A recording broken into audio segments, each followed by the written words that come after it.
Ponto de Mer est son cœur historique, la carte postale de la petite Venise normande. Olivier Lebas y a passé toute son enfance.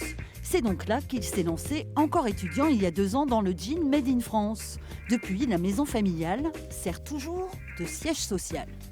Donc là, ici, c'est le jean 100% français, fabriqué à côté de Flers, qu'on a créé il y a 2 ans. Et donc ici, c'est là où tout a démarré.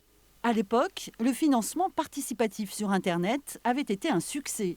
25 000 € récoltés en moins de 2 mois, 3 fois plus qu'espéré. De quoi lancer la production des premières pièces et commencer à diversifier la collection.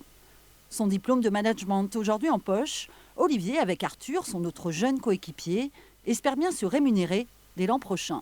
Il y a clairement une clientèle, on a lancé ça il y a 1 an et demi, une boutique en ligne qui est notre principal revenu depuis 1 an et demi. Et là, tout juste à cette rentrée 2016, on a démarré les magasins physiques. Donc on est présent en France et un petit peu à l'étranger dans des premiers magasins physiques. On a plusieurs valeurs ajoutées sur notre produit, on a une super belle histoire, on a un savoir-faire. On a des produits et une gamme on va dire d'exception. Donc ce package-là de marques, d'histoires, de produits, je pense que c'est quelque chose qui peut très bien se vendre dans l'international. L'atelier de la Venise normande travaille désormais avec 6 fabricants français. À Saint-Pierre-d'Entremont, dans l'Orne, Kiplé a été le premier à se lancer. Alors voilà, Ok, d'accord.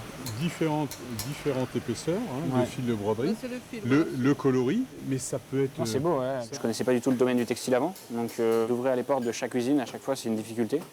Et Marc a une histoire, quasi centenaire sur cette usine-là, donc il connaît beaucoup de personnes dans le milieu en France, donc il nous a clairement ouvert son carnet d'adresses pour se développer il y a 2-3 ans. Il est arrivé au moment où je me suis posé des questions, savoir si j'allais arrêter notre atelier en France ou si j'allais me fixer pour des années futures. Et donc on a investi, aujourd'hui c'est de l'investissement, on a refait les locaux pour être productif, on a racheté du matériel et surtout on a formé des jeunes. Pour fabriquer un jean, une 30aine d'étapes sont nécessaires. Tout est réalisé ici, sauf la matière première. Curieux, hein Ouais, c'est Ça curieux. fait un peu entre le sport, entre le très confortable. Ouais, j'imagine. 3% d'élastane, là, en vrai. En France, on n'a pas encore trouvé de tisseurs qui pouvaient nous permettre de faire une production de toile selvage. Donc on allait voir nos voisins italiens qui sont très forts dans la matière, avec une usine qui a plus de 80 ans au nord de Milan et qui respecte toutes les normes européennes. Pour ce jean haut de gamme, il faudra débourser 160 € tout de même. Le Made in France a un coût, mais le créneau existe pour ce marché de niche. Si simplement on avait 5% des produits vêtements qui étaient produits en France, on aurait de quoi faire tourner beaucoup d'usines en France.